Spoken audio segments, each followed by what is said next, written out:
So we know 50 factorial is 1 times 2 times 3, keep on up all the way up to 50.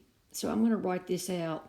50 factorial is 1 times 2 times 3 dot dot dot 49 times 50. Now that's 50 factorial without the factorial. I've expanded it.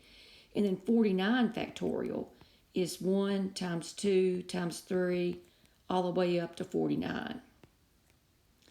In the denominator, it's the very same thing. It's just with a minus sign. Minus 1 times 2 times 3 dot dot dot 49. Now watch. 1 to 49 is common in both terms.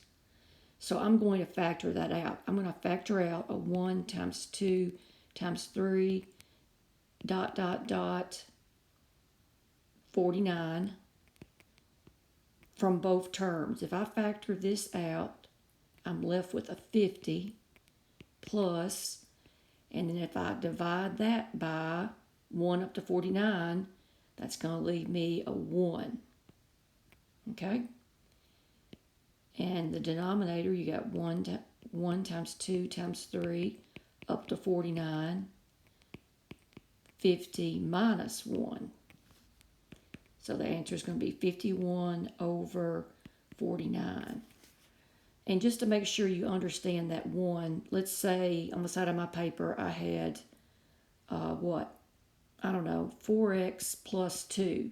And I factor a 2 out of each term, that leaves me a 2x plus 1. Because 2 we're going to 2 one time. Hope this helps.